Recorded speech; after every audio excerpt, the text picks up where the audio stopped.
Dikulum-kulum, dikunyah-kunyah. Assalamualaikum semuanya.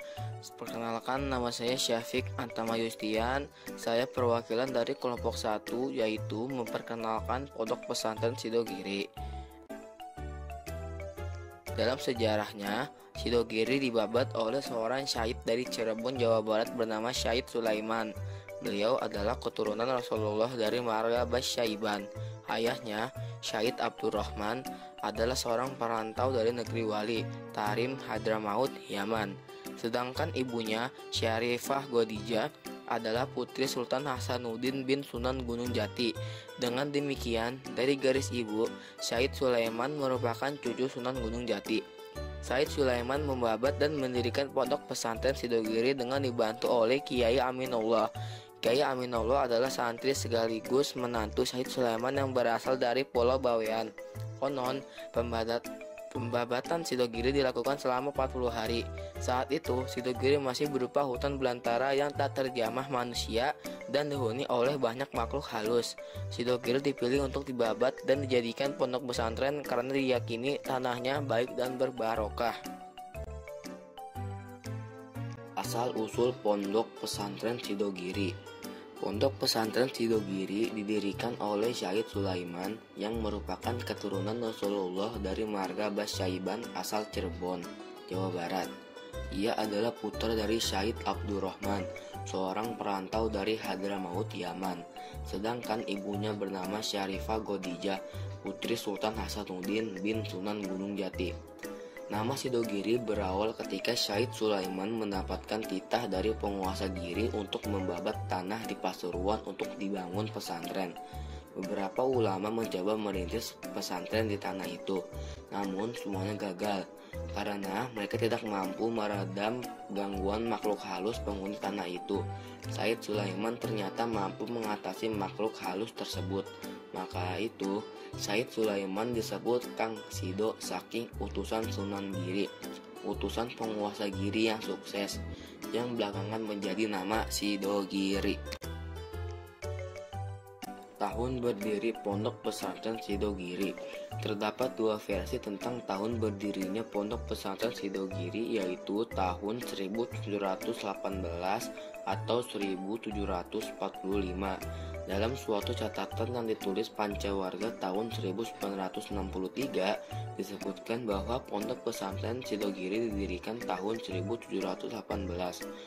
Catatan itu ditandatangani oleh Al-Maghfur Lahum Kiai Haji Nur Hasan Nawawi, Kiai Haji Cholil Nawawi, dan Kiai Haji Sa'doelah Nawawi pada 29 Oktober 1963. Dalam surat lain tahun 1971, yaitu ditandatangani oleh Kiai Haji Sa'doelah Nawawi, tertulis bahwa tahun tersebut 1971 merupakan hari ulang tahun Pondok Pesantren Sidogiri yang ke-226. Dari sini disimpulkan bahwa Pondok Pesantren Sidogiri berdiri pada tahun 1745. Dalam kenyataannya, versi terakhir inilah yang dijadikan patokan hari ulang tahun atau iktibar Pondok Pesantren Sidogiri setiap akhir tahun pelajaran. Kurikulum Pondok Pesantren Sidogiri ialah Madrasah Miftahul Ulum atau MMU. Adalah pendidikan klasikal atau pendidikan madrasiyah yang ada di Pondok Pesantren Sidogiri. Semua kegiatan madrasiyah terpusat di sini. Madrasah Miftahul Ulum terbagi menjadi 4 jenjang pendidikan, yakni tingkat idadiyah, ibtidaiyah, sanawiyah, dan aliyah. Kegiatan Pondok Pesantren Sidogiri. Kegiatan ini dimulai pada pukul 3:30 dini hari sampai pukul 00 waktu istiwa, yang tentunya diselingi waktu istirahat. Jenis kegiatan ma'hadiyah yang ditetapkan oleh pengurus bermacam-macam sesuai dengan tingkatan santri. Jenis kegiatan tersebut sebagaimana berikut. Yang ke-1, tahajud dan witir. Yang kedua, sholat subuh berjamaah. Yang ketiga, takrar nazam. Yang keempat, jam belajar. Yang kelima, sholat duha berjamaah. Yang keenam, pengajian kitab kuning. Yang ketujuh, musyawarah. Yang kedelapan, sholat duhur dan asar berjamaah. Yang kesembilan, sholat maghrib berjamaah. Yang kesepuluh, mengaji Al-Quran. Yang kesebelas, membaca sholawat. Yang ke-12, kursus pengkaderan ahlu sunnah wal jamaah. Yang ke-13, baca burda. Yang ke-14, baca dibah. Yang ke-15, gerak batin. Yang ke-16, jaga atau ronda malam. Yang ke-17, baca mujiat. Yang ke-18, baca surat Al-Kahfi. Yang ke-19, olahraga. Yang ke-20, tahfiz Al-Quran.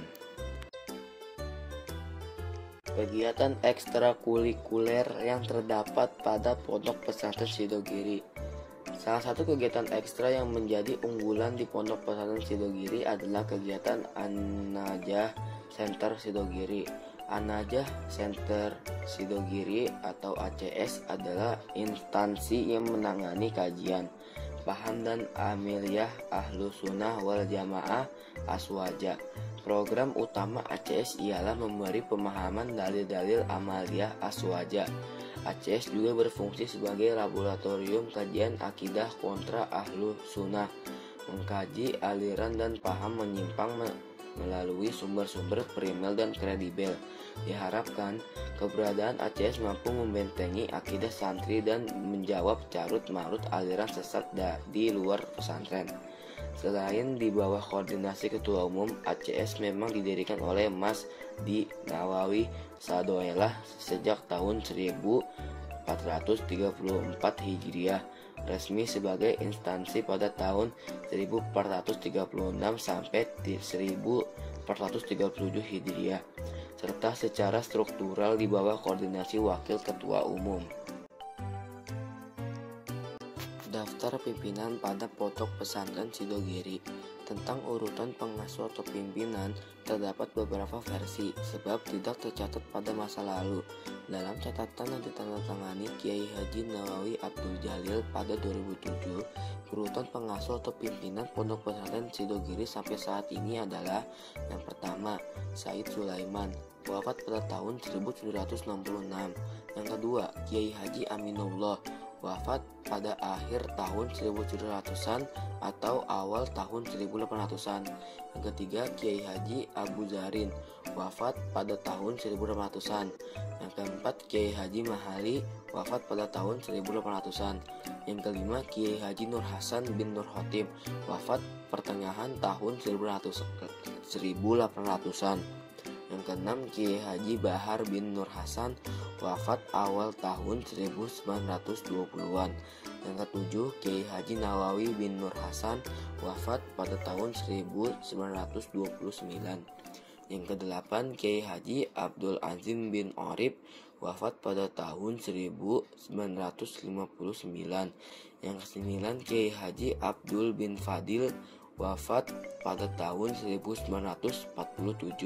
Yang ke-10, Kiai Haji Cholil Nawawi, wafat pada tahun 1978. Yang ke-11, Kiai Haji Abdul Alim Abdul Jalil, wafat pada tahun 2005. Yang ke-12, Kiai Haji Nawawi Abdul Jalil, wafat pada tahun 2021. Yang ke-13, Kiai Haji Fuad Nur Hasan, 2021 sampai hingga sekarang. Luas wilayah pada Pondok Pesantren Sidogiri. Saat ini, Pondok Pesantren Sidogiri sudah membeli tanah seluas 7,5 hektar.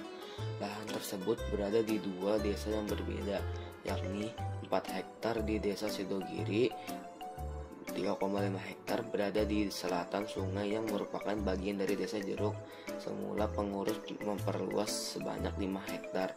28,5 miliar rupiah digelontorkan untuk membeli tanah seluas 7,5 hektar tersebut. Ustadz Abdullah Karim mengatakan bahwa uang tersebut diambil dari dana hibah pondok pesantren yang dikelola untuk membeli tanah. Uang tersebut rencananya akan digunakan untuk pembangunan di Sidogiri. Namun, karena beberapa pertimbangan, akhirnya uang tersebut digunakan untuk membuat perluasan tanah. Indonesia negara hukum. Assalamualaikum.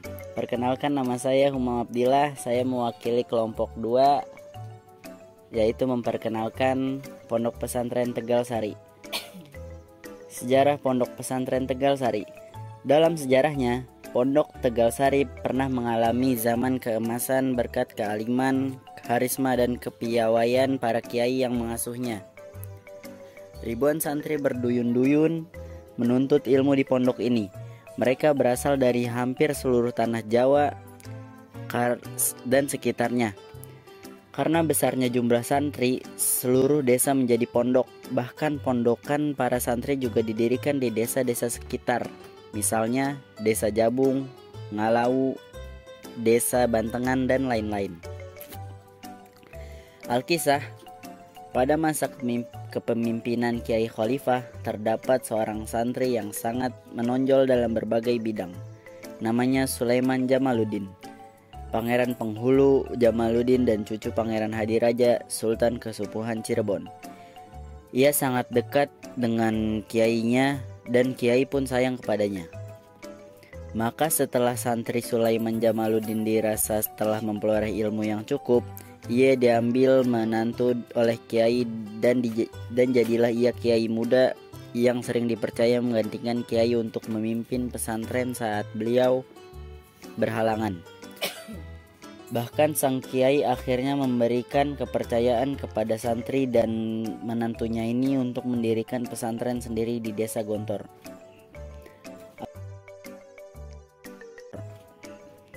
Asal-usul Pondok Pesantren Tegal Sari. Pada paruh pertama abad ke-18, hiduplah seorang kiai besar bernama Kiai Ageng Hasan Basari atau Besari di Desa Tegal Sari, yaitu sebuah desa terpencil lebih kurang 10 km ke arah selatan kota Ponorogo. Di desa di tepi dua buah sungai, Sungai Keang dan Sungai Malo yang mengampit Desa Tegal Sari inilah Kiai Besari mendirikan sebuah pondok yang kemudian dikenal dengan sebutan Pondok Tegal Sari. Tahun berdiri Pondok Pesantren Tegal Sari. Masjid Tegal Sari dibangun pada tahun 1742 Masehi. Pendirian masjid ini diprakarsai oleh Kiai Ageng Muhammad Basari. Kata Basari dalam nama tersebut lebih dikenal dengan Besari. Ia merupakan ulama yang menyebarkan Islam pertama kali di bumi Reok tersebut. Dari segi bangunan, masjid ini berdiri dengan ditopang beberapa tiang penyangga bangunan. Beberapa tiang penyangga terbuat dari kayu jati. Antara satu tiang dengan tiang lainnya terhubung dengan kayu tanpa paku. Di bagian luar terdapat teras dengan beberapa anak tangga. Meski ada sedikit perubahan, di sisi muka masjid masih mendapat batu pijak peninggalan kebudayaan Majapahit. Hal ini dimaksudkan sebagai penanda perubahan kepercayaan dari animisme ke Islam.